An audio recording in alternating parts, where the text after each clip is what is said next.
Possibly, I could ride a dirt bike on at least one corner.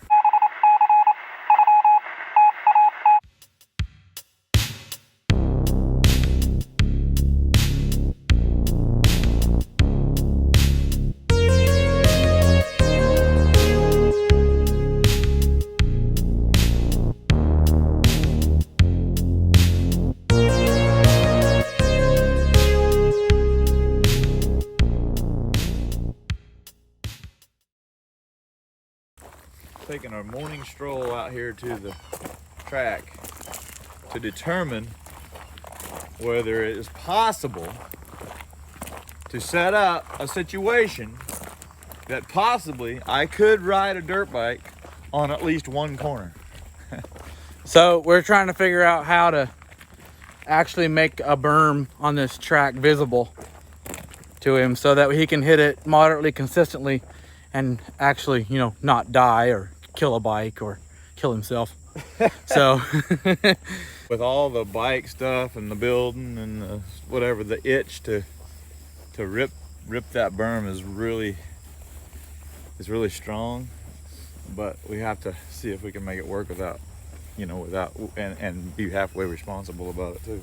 So this is the berm we're dealing with, and we've been playing a little bit. We got some lines on it, but the problem is the line on the ground on the inside he can see if we make it bigger, but the line around the top is just not big enough. So what do you think? Do we need to?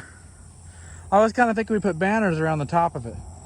If we had something that just was like white and just like really stood out at the top, but it's not hard, like if I ended up blowing the berm, I wouldn't. Like you could actually blow through it, you're saying? I like that paint though. I hadn't seen it quite like that. Can you see it pretty decent? I can stand here and tell where it is. Coming in at 20 miles an hour might be different. I don't hate Which, it. Yeah, the problem is that took like 2.5 cans. Oh, really? And to get it that big, and it really needs to be bigger. And so I was thinking if we could put, a post on the top of this, if we put some little wooden sticks and run like one at the entrance, one about here, one in the middle, and then one over there on that side, kind of like maybe a little octagonal, not quite so many yet, it was a straight round. Yeah. And then run like 3 layers of that bright pink, like 6-inch caution tape on it. But I don't know, it's just. Well, that would work. The thing is, if this doesn't work, I mean, the only thing that doesn't work is either I blow out the berm or I just go slow or I fall over. Yeah, and if you take it easy and you can't see, then we can always change again.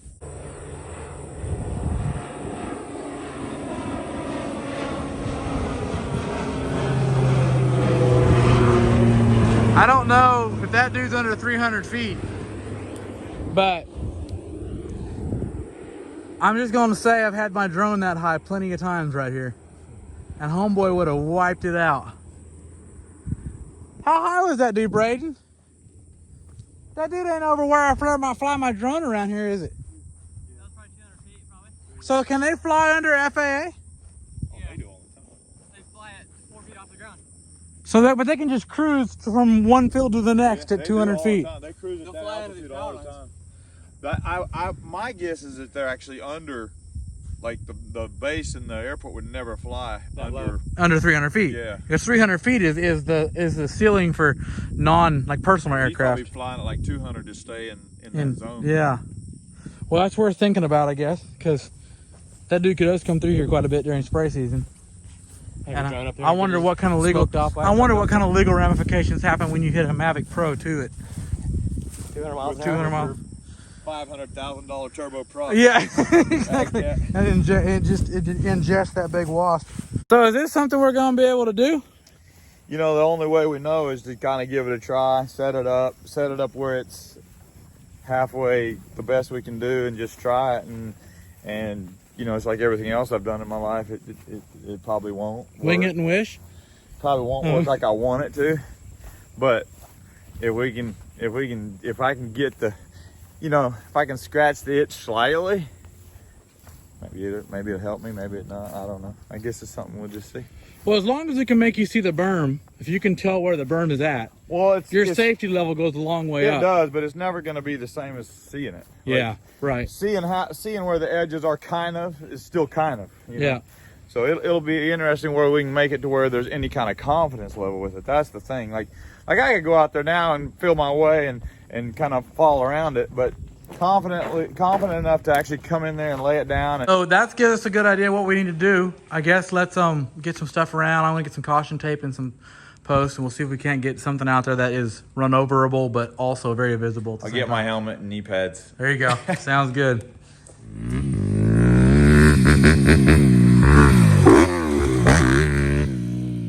So today I have some flags and some orange tape, and we're going to try to make the top of this berm very visible to Joel.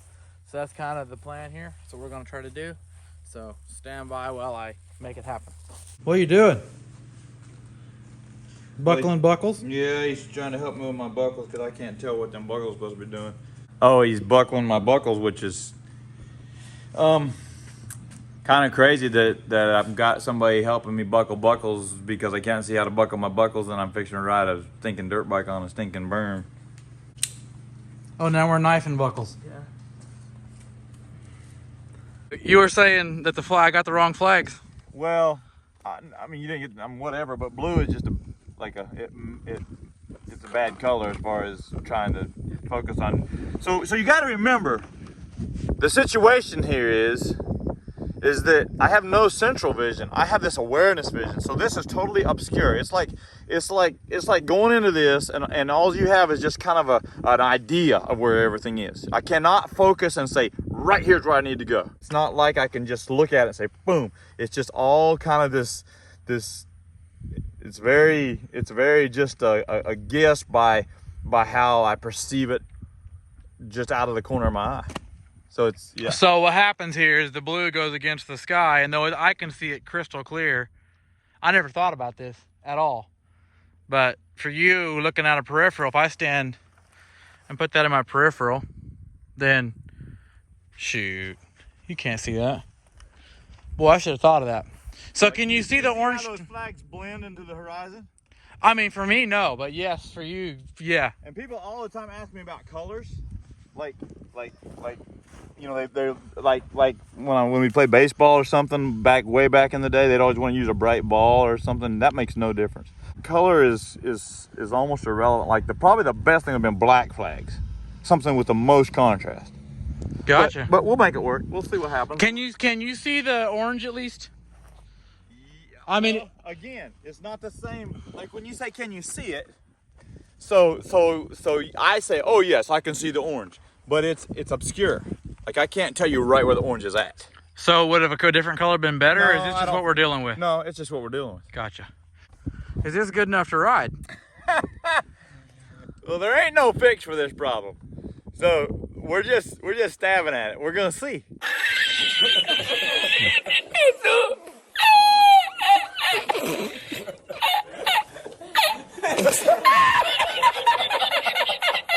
All right, what's up? So explain this to me. The orange is where? Like sitting right here, I can see orange and I can see the blue flag a little bit, just slightly, but I couldn't tell you where the orange is at on the track. Okay, so the orange is on the very lip of the berm.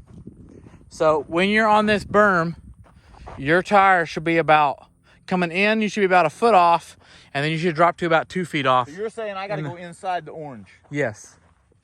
Okay.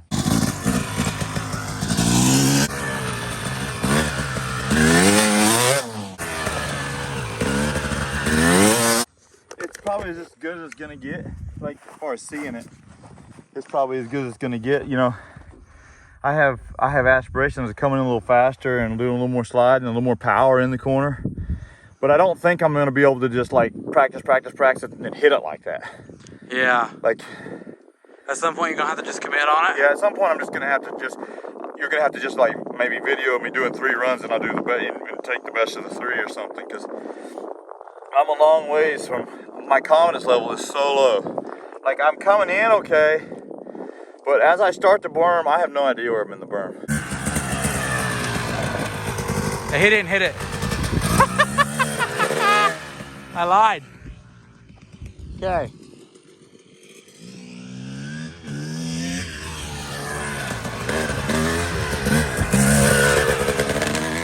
Just about watching front.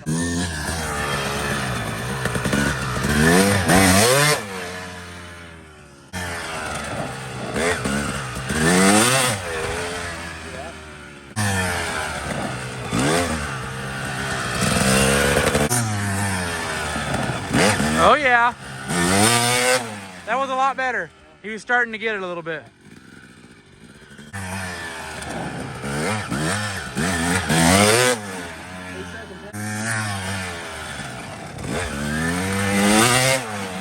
I don't really, like I said, you still, like, I'm judging everything by these orange, the orange barriers. Just the orange barrier. I can't see the blue at all, not even want to go past it generally. What I'm doing, as far as the last couple of times, I was in the right place on the berm. Oh, it was good. It looked real good. I have to commit harder right here, and I'm behind the bike every single time. At the end of the day, I'm extremely out of practice. So as I start to end the thing, I'm behind the bike. I'm back here. Oh yeah. I need to be, you know, over the top, in the bike. yeah. And what I'm entering good. My slide isn't bad, but then as I start to come out, I start getting behind it, and my front end's too light. So hide your kids, hide your wife, and hide your husband because it's about to go down.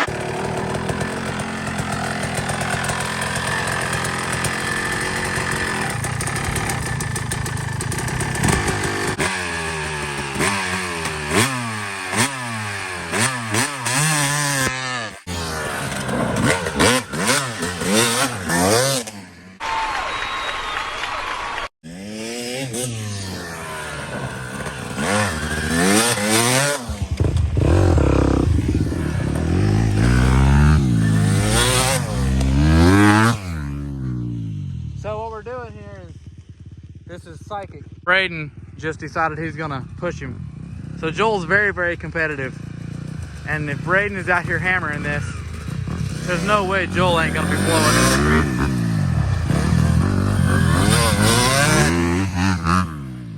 it. See, we're already better. Sometimes your own kids know you better than you wish.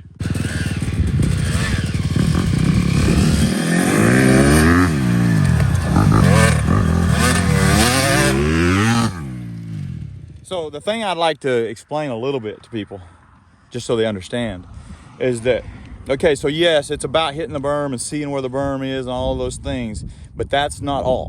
When it comes to eyesight issues, and this is something that you guys could try to remember when you're around somebody with an issue like this, and it goes into social things, it goes into a lot of things, it has a lot to do with not necessarily just the physical thing itself, but the confidence level ahead of it. So when we're coming into this berm and you're not 100% where you're at, you don't know if you're a little high, you don't know if you're a little low, you don't know if you're too fast, too slow, you don't know what you're waiting to feel the apex, you're waiting to feel all those things.